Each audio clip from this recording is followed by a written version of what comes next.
জয় অর্জন করতে পারবে, জয় আসবে। যারা জিহাদের মাঠে অস্ত্র নিয়ে লড়াই করবে, সে মনে করে আমি তো ছোট, আমার হাতে তো অস্ত্র নাই, আমি কিভাবে পরাশক্তির সামনে গিয়ে দাঁড়াবো।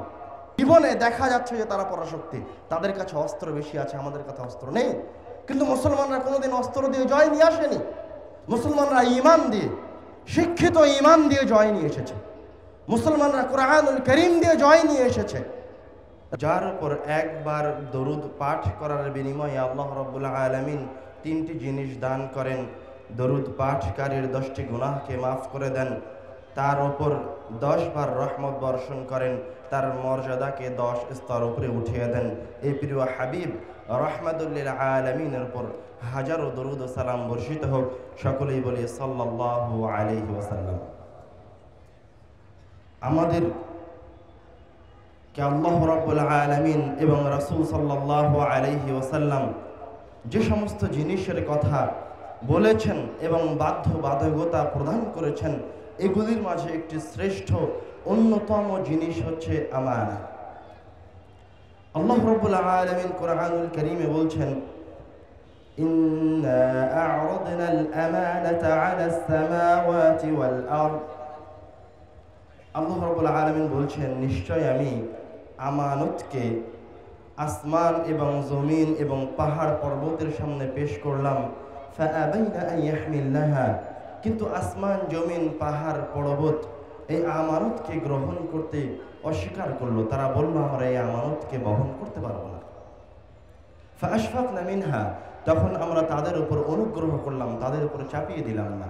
ওয়া হামালাহাল ইনসান ইন্নাহু কানা যালুমান জাহুলা, কিন্তু মানুষ এই আমানতকে গ্রহণ করল।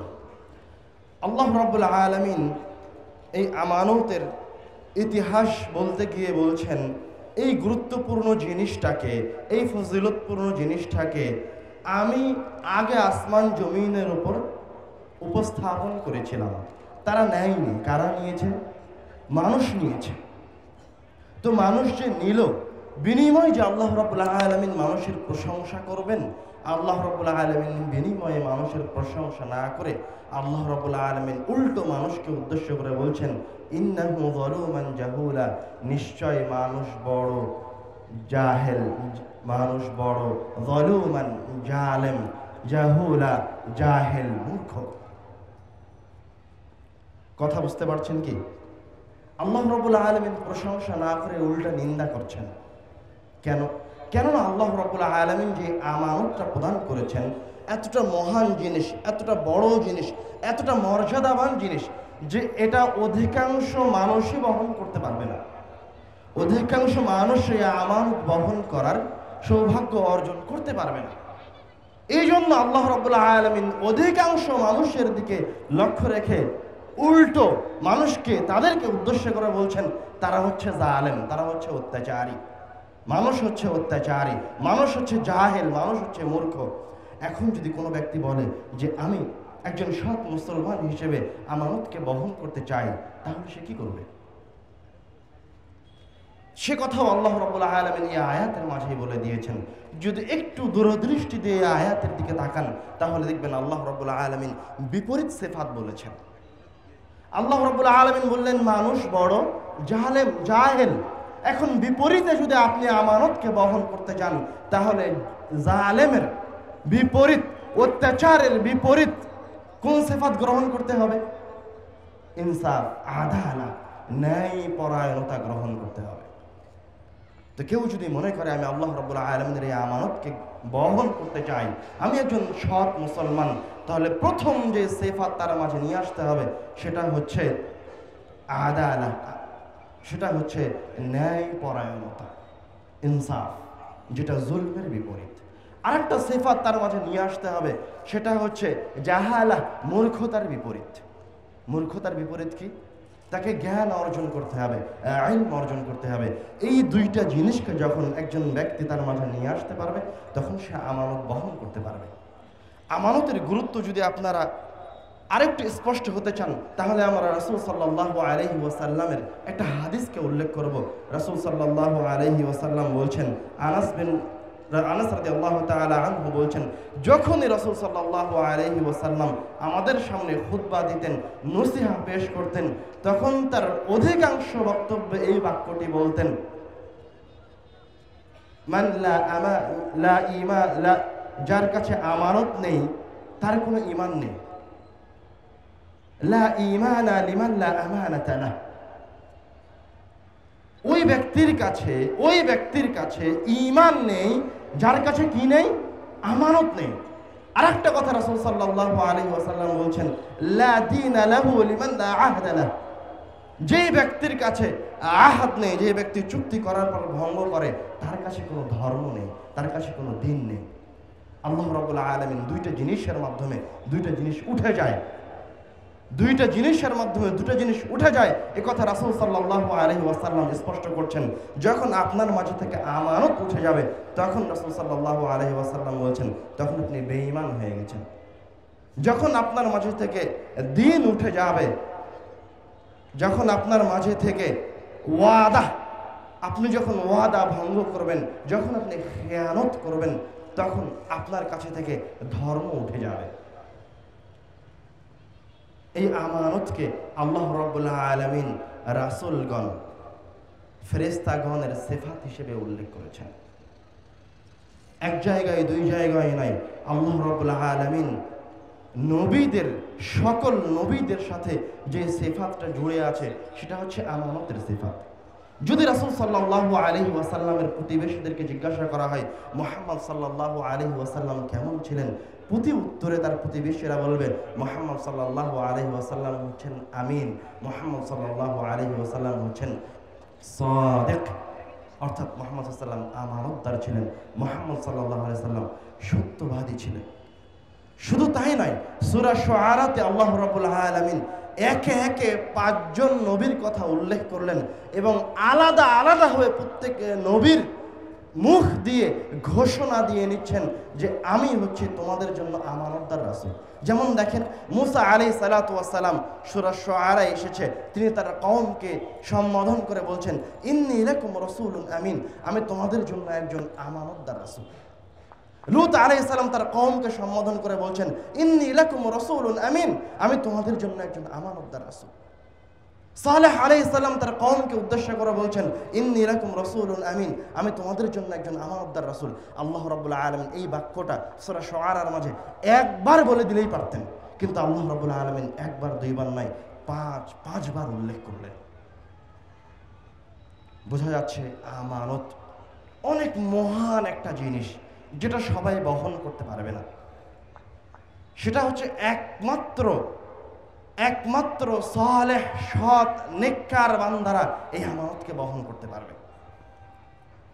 শুধু তাই নয়, আল্লাহ রাব্বুল আলামিন জিবরাইল আমিনের ক্ষেত্রে যখন বলছেন, তখন বলছেন, নাযালা বিহি রূহুল আমিন, নিশ্চয় আমানতদার জিবরাইল কুরআনুল কারীমকে নিয়ে মুহাম্মদ সাল্লাল্লাহু আলাইহি ওয়াসাল্লামের নিকটে এসেছে।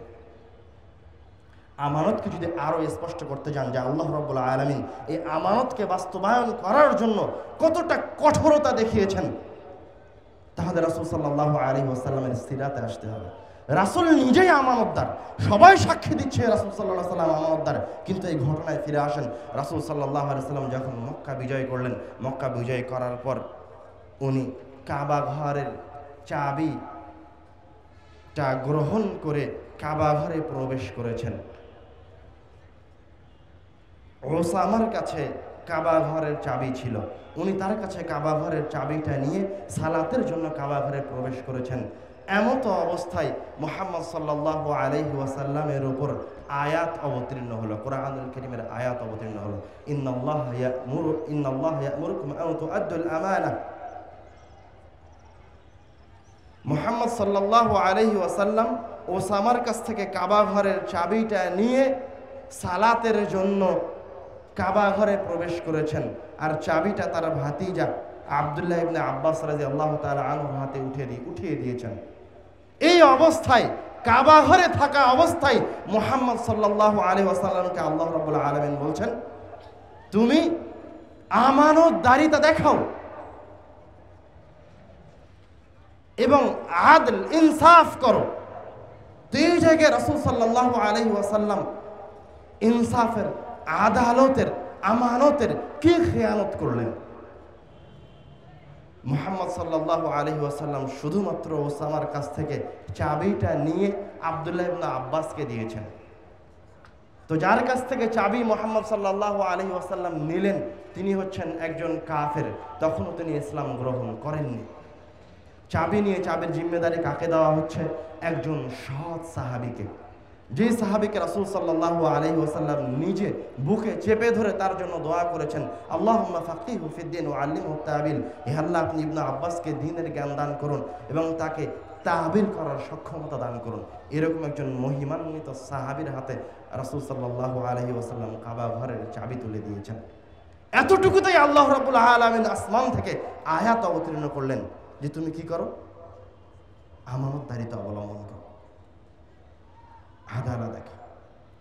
তো আল্লাহ রাব্বুল আলামিন এই আমানতের সিফাতকে, আল্লাহ রাব্বুল আলামিন এই আদালত, ইনসাফ, এই শিক্ষার সিফাতকে কাদের সাথে জুড়ে দিয়েছেন? নবী রাসূলদের সাথে জুড়ে দিয়েছেন। এই জায়গায় আমরা যেই কথা বলার জন্য এতক্ষণ যাবৎ আমানতের কথা বলে আসছি সেটা হচ্ছে আল্লাহ রাব্বুল আলামিন কোরআনুল কারীমে বলছেন, আমি তোমাদেরকে দুর্বল করে সৃষ্টি করেছি, অমিন বা'দি যাহফিন কুওয়া, এবং তোমাদেরকে দুর্বল করে সৃষ্টি করার পরে একসময় তোমাদেরকে সবল শক্তিশালী করেছি, যৌবন দান করেছি, অতঃপর মিন বা'দি কুওয়াতিন যাফা, আবার আমি তোমাদেরকে এই শক্তিশালী হওয়ার পর আবার দুর্বল করে দেব। তো মানুষ কখন তাদের সমাজে ইনসাফ প্রতিষ্ঠা করতে পারবে? কখন মানুষ তার সমাজে দ্ব্যর্থহীন কণ্ঠে তাওহীদের ঘোষণা দিতে পারবে? কখন মানুষ তার সমাজে দাঁড়িয়ে অথবা তার সমাজের খারাপ সন্তানগুলিকে ভালো কাজের দিকে জোরপূর্বক হলেও নিয়ে আসতে পারবে? কখন পারবে? যখন সে সবল, যখন সে শক্তিশালী, যখন সে যুবক। কেননা সে যখন শিশু তখন তার উপরে কোনো দায়িত্ব নেই, আবার সে যখন বৃদ্ধ হবে, যখন সে বয়স্ক হবে, তখন আবার তার উপর থেকে অনেক আমানত, অনেকগুলি দায়িত্ব তুলে নেওয়া হবে। তো আমানতটা প্রতিষ্ঠা হবে কখন? আমানতটা আপনি প্রতিষ্ঠা করবেন কখন? যখন আপনি যুবক। এই জন্য রাসূল সাল্লাল্লাহু আলাইহি ওয়াসাল্লাম, আল্লাহ রাব্বুল আলামিন কোরআনে এবং সুন্নায় আপনি দেখবেন যে একাধিক হাদিস, একাধিক আয়াতে যুবকদেরকে সম্বোধন করে, যুবকদেরকে উৎসাহ দিয়ে কথা বলা আছে। শুধু তাই নয়, আল্লাহ রাব্বুল আলামিন কোরআনুল কারীমে এই যুবক শব্দটা একাধিকবার ব্যবহার করেছেন। যুবকদের স্মরণীয় ইতিহাস কোরআনুল কারীমে লিপিবদ্ধ করা হয়েছে। আমরা যদি শুরুতে রাসূল সাল্লাল্লাহু আলাইহি ওয়াসাল্লামের হাদিসের দিকে যাই, তাহলে রাসূল সাল্লাল্লাহু আলাইহি ওয়াসাল্লামের একটা হাদিস আপনাদেরকে শোনাবো। রাসূল সাল্লাল্লাহু আলাইহি ওয়াসাল্লাম বলছেন, ইয়া মাআশারা শাবাব। রাসূল সাল্লাম কি বলে আহ্বান করছেন? হে যুব সমাজ, মান ইসতাতাআ মিনকুমুল বাআ ফালইয়াতাযাওয়াজ।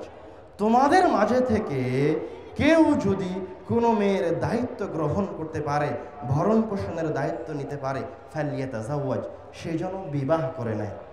কেননা বিবাহ তার চক্ষুকে সংযত রাখবে এবং তার লজ্জা স্থানকে হেফাজত করবে। ওয়ামান লাম ইস্তাতি' ফাআলাইহি বিসসাওম। আর যেই ব্যক্তি বিবাহ করার সক্ষমতা অর্জন করেনি কিন্তু যৌবনে পদার্পণ করেছে, সে যেন সিয়াম রাখে। কেননা সিয়াম তার এই যৌবনের চাহিদাকে, তার এই লালসাকে দমন করবে। আল্লাহ রাব্বুল আলামিন সদা সর্বদা যুবকদের দিকে দূরদৃষ্টি রেখেছেন। সদা সর্বদা যুবকদেরকে তিনি তার কাছে টেনে নিয়েছেন। কিভাবে যুব সমাজকে রক্ষা করা যাবে সেই দিকে লক্ষ্য রেখেছেন। যেমন আরেকটা ঘটনার দিকে আসেন। একদা একজন ব্যক্তি, একজন যুবক, ফাতাত, শাব, রাসূল সাল্লাল্লাহু আলাইহি ওয়াসাল্লামকে এসে বলছে, ইয়া রাসূলুল্লাহ আযিনলি বিজিনা। হে আল্লাহর রাসূল, আপনি আমাকে জিনা করার অনুমতি দিন। একদম খোলা আম মাঠে মুহাম্মদ সাল্লাল্লাহু আলাইহি ওয়াসাল্লামকে বলছে যে আমাকে জিনা করার অনুমতি দেন। তখন তো রাসূল সাল্লাল্লাহু আলাইহি ওয়াসাল্লামের পাশে যারা ছিল তারা রেগে গেছে। ফাজাজারাহু, এবং ওই যুবককে সবাই অনেক ধমকাচ্ছে। তখন দেখেন রাসূল সাল্লাল্লাহু আলাইহি ওয়াসাল্লাম কি বলে? রাসূল বলছেন, না না, তোমরা ওকে ধমকায় না, তোমরা ওকে কিছু বলো না, তোমরা ওই যুবককে আমার কাছে পাঠিয়ে দাও।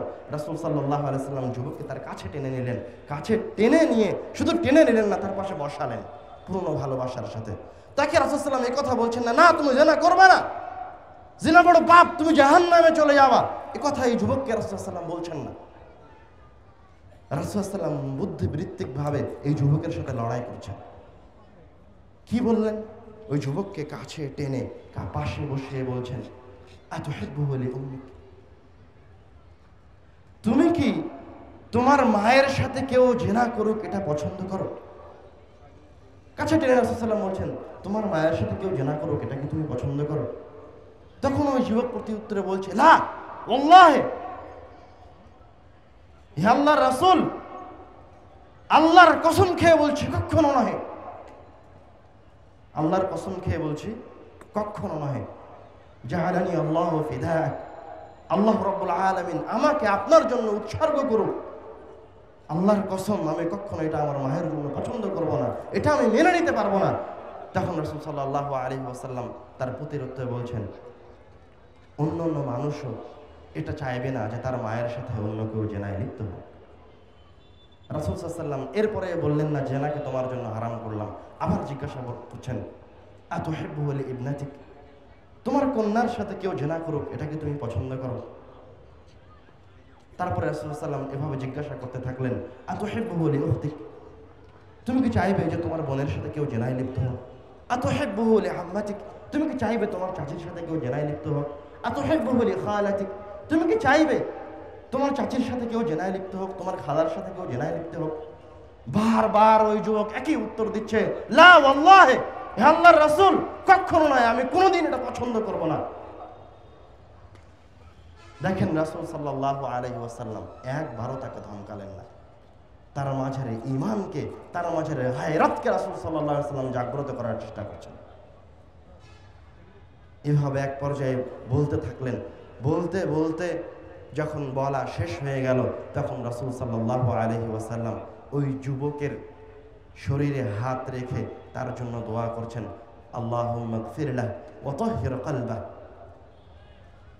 হে আল্লাহ আপনি এই যুবককে ক্ষমা করুন, আল্লাহুম্মা গফির লাহু, আল্লাহ আপনি তাকে ক্ষমা করুন, ওয়া তাহহির কলবাহু, হে আল্লাহ আপনি তার অন্তরকে পবিত্র করুন এবং আপনি তার লজ্জা স্থানকে হেফাজত করুন। তো আপনার জন্য এই জায়গায় একটা বড় শিক্ষা রয়েছে।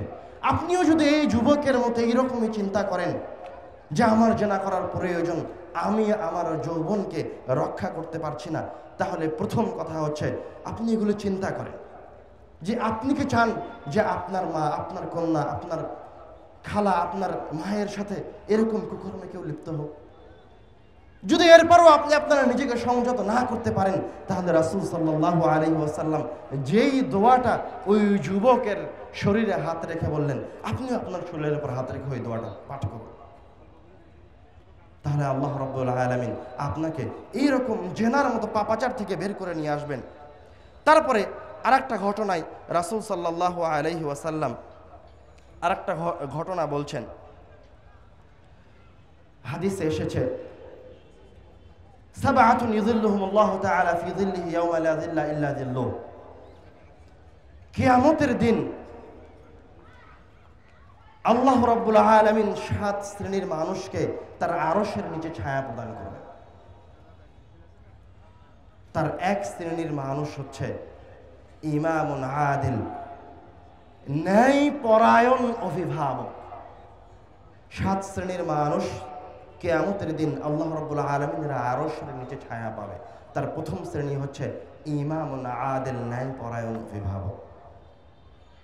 দ্বিতীয় শ্রেণীর মানুষ হচ্ছে ওই যুবক, যেই যুবক তার যৌবনকালকে মহান রব্বুল আলামিনের ইবাদতে ব্যয় করেছে। তো কেউ যদি তার যৌবনকে আল্লাহ রব্বুল আলামিনের ইবাদতে ব্যয় করে, আল্লাহ রব্বুল আলামিনের দাওয়াতকে প্রতিষ্ঠায় ব্যয় করে, তো বিনিময়ে আল্লাহ রব্বুল আলামিন তাকে কিয়ামতের দিনের কঠিন সময়ে তার ছায়াতলে আশ্রয় প্রদান করবেন। সুবহানাল্লাহ। এইভাবে একাধিক ঘটনা হাদিসে বর্ণিত হয়েছে।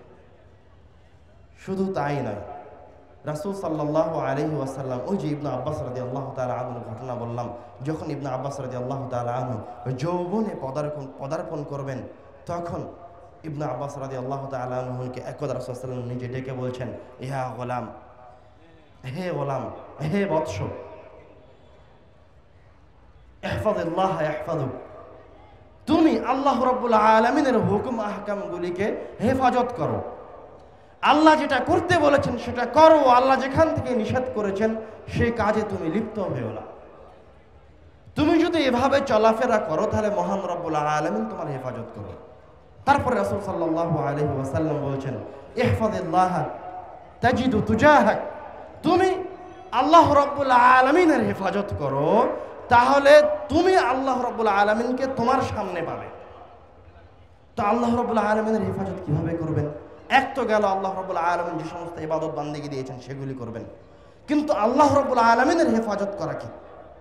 আল্লাহ রাব্বুল আলামিনের হেফাজত করা হচ্ছে আপনি অসুস্থকে দেখতে যাবেন। কেননা রাসূল সাল্লাল্লাহু আলাইহি ওয়াসাল্লাম বলছেন, কেউ যদি অসুস্থকে দেখতে যায়, তো যখন সে ওই অসুস্থ ব্যক্তির কাছে পৌঁছলো, সে আল্লাহ রাব্বুল আলামিন আমাকে, 7 আসমানের মালিক, ওই অসুস্থ ব্যক্তির পাশে পেল।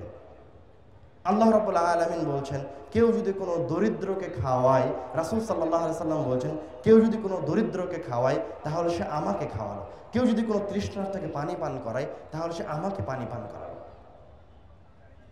এক কথায় সারাংশ হচ্ছে, আপনি যদি মানুষের সেবায় লিপ্ত হন তাহলে আপনি মহান রব্বুল আলামিনের সেবায় আছেন।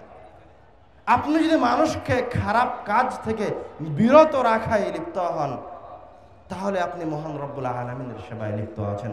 তো মহান রব্বুল আলামিনের সেবায় লিপ্ত থাকার বিনিময় রাসূল সাল্লাল্লাহু আলাইহি ওয়াসাল্লাম বলছেন, তাজিদুহু তুজাহাক, তুমি যখন বিপদে পড়বে তখন, অথবা তুমি যদি কোনো প্রকার সমস্যায় পড়ে যাও, তাহলে ওই সমস্যা থেকে উত্তরণ করার জন্য স্বয়ং মহান রব্বুল আলামিনকে তোমার সামনে পাবে। আমরা এই পর্যায়ে যদি ইতিহাসের দিকে ফিরে যাই, আসলে ইতিহাসের পাতায় যুবকদেরকে কি স্থান প্রদান করা হয়েছে, তাহলে আমরা দেখতে পাবো, যদি রাসূল সাল্লাল্লাহু আলাইহি ওয়াসাল্লাম থেকেই শুরু করি, তাহলে মুহাম্মদ সাল্লাল্লাহু আলাইহি ওয়াসাল্লামের নবুয়তের পরে যে তিনি ইসলামের দিকে মানুষকে আহ্বান করতে থাকলেন, তো যারা তার দাওয়াতে ইসলাম গ্রহণ করেছিল তারা অধিকাংশই প্রায় 99% যুবক, নওজোয়ান। কেননা নওজোয়ানদের কাছে ভালো জিনিসটাকে গ্রহণ করার সক্ষমতা বেশি, তারা দ্রুত যে কোনো কল্যাণকে গ্রহণ করতে পারে। তার যদি আপনি দলিল নিতে চান তাহলে তার দলিলও আছে। যেমন মুহাম্মদ সাল্লাল্লাহু আলাইহি ওয়াসাল্লাম 2 জন ব্যক্তির জন্য আল্লাহর কাছে দোয়া করছে যে আল্লাহ এই 2 জনের একজনকে দিয়ে আপনি ইসলামকে সম্মানিত করুন। তার একটা হলো আবু জাহাল, আর একটা হচ্ছে ওমর রাদিয়াল্লাহু তাআলা আনহু। তো আল্লাহ রাব্বুল আলামিন রাসূল সাল্লাল্লাহু আলাইহি সাল্লামের দোয়াকে ওমর রাদিয়াল্লাহু তাআলা আনহুর জন্য কবুল করলেন, আবু জাহালের জন্য কবুল করলেন না। মুহাম্মদ সাল্লাল্লাহু আলাইহি সাল্লাম তার চাচা আবু তালেবের জন্য দোয়া করলেন, আবু তালেবের জন্য দোয়া কবুল হলো না। কার জন্য দোয়া কবুল হলো? ওমর রাদিয়াল্লাহু তাআলা আনহুর জন্য দোয়া কবুল হলো। ওমর রাদিয়াল্লাহু তাআলা আনহু ইসলাম গ্রহণ করলেন। তো যখন ওমর রাদিয়াল্লাহু তাআলা আনহু ইসলাম গ্রহণ করছেন, তখন ওমর রাদিয়াল্লাহু তাআলা আনহু হচ্ছেন নওজোয়ান। নওজোয়ানদের শক্তি বেশি, সক্ষমতা বেশি। যেমনভাবে তাদের দৈহিক শক্তি বেশি, তেমনভাবে তাদের ইলমি জ্ঞান এবং তাদের ব্রেনের তীক্ষ্ণতাও বেশি। একথা ইতিহাস থেকে প্রমাণ হয়, একথা কোরআনুল কারীম থেকে প্রমাণ হয়, একথা হাদিস থেকে প্রমাণ হয়। শুধু তাই নয়, মুসলমানদের বিজেতা আমর ইবনুল আস নওজোয়ান অবস্থায় ইসলাম গ্রহণ করেছেন। মুসলিম বিজেতা খালিদ ইবনে ওয়ালিদ নওজোয়ান অবস্থায় ইসলাম গ্রহণ করেছেন। এরা সব নওজোয়ান। শুধু তাই নয়, তারেক বিন জিয়াদ যখন স্পেন জয়ের জন্য বের হলেন, তখন তিনি নওজোয়ান, মাত্র 12,000 সৈন্য নিয়ে 1 লক্ষ সৈন্যের বিরুদ্ধে যুদ্ধ করেছেন। তখন তিনি যুবক। এত দূরে কেন যাচ্ছেন? এই পাক ভারতের ইতিহাসে আসেন। প্রথম মুসলিম বিজেতা এই পাক ভারতের মাটিতে 17 বছরের মুসলিম যুবক। তো বোঝা যাচ্ছে জয় কাদের হাত দিয়ে এসেছে? যুবকদের হাত দিয়ে এসেছে। দাওয়াত কাদের মাধ্যমে প্রতিষ্ঠা হয়েছে? যুবকদের মাধ্যমে প্রতিষ্ঠা হয়েছে। শুধুমাত্র রাসূল সাল্লাল্লাহু আলাইহি ওয়াসাল্লাম যে যুবকদের দিকে গুরুত্ব প্রদান করেছেন তা নয়, স্বয়ং আল্লাহ রাব্বুল আলামিনও কোরআনুল কারীমকে যুবকদেরকে আলাদাভাবে উল্লেখ করেছেন। আসহাবে কাহফের ঘটনায় আসেন, জালেম বাদশার সামনে যারা দ্ব্যর্থহীন কণ্ঠে ঘোষণা করল যে মূর্তি পূজা করা যাবে না, যারা দ্ব্যর্থহীন কণ্ঠে মূর্তি পূজকদের সামনে ঘোষণা করলো আমরা এক আল্লাহ ব্যতীত কারো ইবাদত করব না, তারা কারা? তারা নওজোয়ান। আল্লাহ রাব্বুল আলামিন কোরআনুল কারীমে বলছেন ইন্নাহুম ফিতয়াতুন আমানু বি ফাজিদনাহুম হুদা। তারা হচ্ছে একটা যুবক দল, তারা মহান রব্বুল আলামিনের উপর ঈমান আনয়ন করেছে। ফাজিদনাহুম হুদা, তখন আমি তাদের এই হেদায়েত পাওয়াটাকে, এই ঈমানকে আরো শক্তিশালী করে দিয়েছি। সুবহানাল্লাহ। শুধু তাই নয়, আল্লাহ রাব্বুল আলামিন আরেক দল যুবকের ঘটনা বর্ণনা করছেন। ফিরাউনের আযাবকে উপেক্ষা করে ফিরাউনের কওম থেকে যারা ইসলাম আনায়ন করেছে তারাও হচ্ছে যুবকের দল। আল্লাহ রাব্বুল আলামিন কোরআনুল কারীমে বলছেন ফামা আমানা লিমূসা ইল্লা যুররিয়াতাম মিন কওমিহি। মূসা আলাইহিস সালাতু ওয়াস সালামের উপর ফিরাউনের কওম থেকে যারা ঈমান আনয়ন করেছিল তারা হচ্ছে নওজোয়ানদের একটা দল, তারা হচ্ছে যুবক। ইব্রাহিম আলাইহিস সালাতু ওয়াস সালাম যখন তাদের কওমের মূর্তিগুলিকে ভেঙে চুরমার করে দিল আর একটা মূর্তিকে বাকি রাখলো, তখন তাদের কওম এসে বলল মান ফাআলা হাযা বিআলিহাতিনা, কে আমাদের এই রব মূর্তিগুলোকে ভেঙেছে, চৌচির করেছে, কে অত্যাচার করেছে আমাদের প্রতিপালকের সাথে? তো আল্লাহ রাব্বুল আলামিন ইব্রাহিম আলাইহিস সালামের কথা কিভাবে কোরআন মাজিদে বলছেন দেখেন, সামি'না ফাতা ইয়াযকুরুহুম ইউকালু লাহু ইব্রাহিম।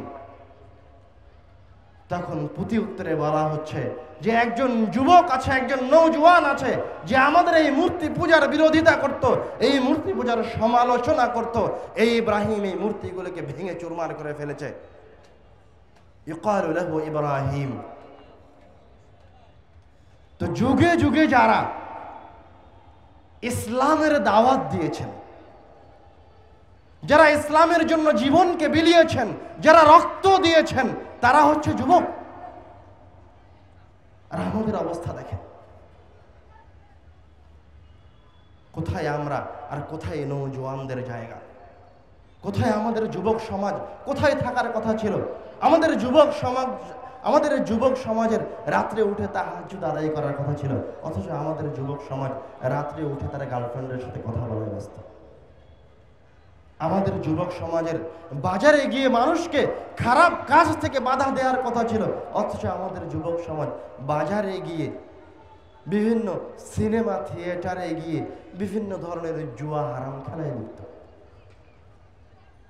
যেই নওজোয়ানদের মাঠে দাঁড়িয়ে, একদম খোলা মাঠে দাঁড়িয়ে শিরকের বিরুদ্ধে কথা বলার কথা ছিল, তারা আজ ফ্রি ফায়ার, পাবজি নিয়ে ব্যস্ত। আমরা কোথায়? আর নওজোয়ানদেরকে রাসূল সাল্লাল্লাহু আলাইহি ওয়াসাল্লাম আর আল্লাহ রাব্বুল আলামিন কোথায় রেখেছেন? তাদের মর্যাদা কোথায়? আর আমরা কিভাবে আমাদের জীবন যাপন করছি?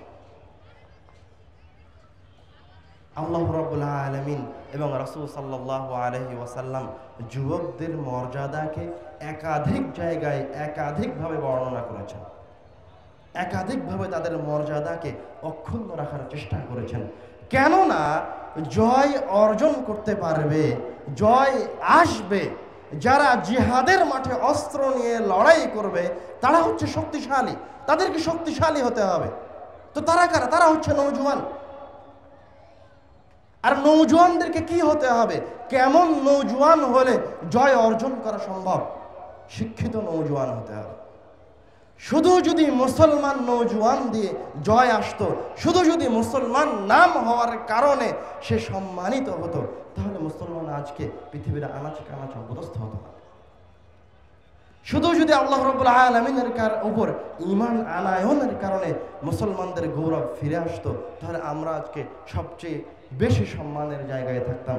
কেননা ইমানদারদের সংখ্যাই তো সবচেয়ে বেশি, মুসলমানদের সংখ্যাই তো সবচেয়ে বেশি। তো আমরা কেন অপদস্থ? আমাদের মাঝে শিক্ষা নাই। আমরা রাসূল সাল্লাল্লাহু আলাইহি ওয়াসাল্লামের এই হাদিসগুলি সম্পর্কে অবগত নই। আমরা জানি না কোরআনুল কারীম কি করতে পারে। এই নওজোয়ান সমাজ জানে না যে কোরআনুল কারীমের কত শক্তি আছে। এই নওজোয়ান জানে না যে ঈমান যে সে ধারণ করেছে সেই ঈমান কতটা পাওয়ারফুল। সে মনে করে আমি তো ছোট, আমার হাতে তো অস্ত্র নাই, আমি কিভাবে পরাশক্তির সামনে গিয়ে দাঁড়াবো। তার এই চিন্তা তার দিক থেকে ঠিক আছে, কেননা বস্তুগত জীবনে দেখা যাচ্ছে যে তারা পরাশক্তি, তাদের কাছে অস্ত্র বেশি আছে, আমাদের কাছে অস্ত্র নেই। কিন্তু মুসলমানরা কোনোদিন অস্ত্র দিয়ে জয় নিয়ে আসেনি। মুসলমানরা ঈমান দিয়ে, শিক্ষিত ঈমান দিয়ে জয় নিয়ে এসেছে। মুসলমানরা কোরআনুল কারীম দিয়ে জয় নিয়ে এসেছে। রাসূল সাল্লাল্লাহু আলাইহি ওয়াসাল্লামের হাদিসের কাছে ফিরে আসেন। রাসূল সাল্লাল্লাহু আলাইহি ওয়াসাল্লাম হাদিসে বলছেন, ইন্নাল্লাহ তাআলা লা ইউআযযিবু কলবান ওয়া আল কুরআন, যেই অন্তর এই কোরআনুল কারীমকে ধারণ করে, যেই ব্যক্তি কোরআনুল কারীমকে ধারণ করে, আল্লাহ রাব্বুল আলামিন ওই ব্যক্তিকে কোনোদিন আযাবের সম্মুখীন করবেন না। সুবহানাল্লাহ।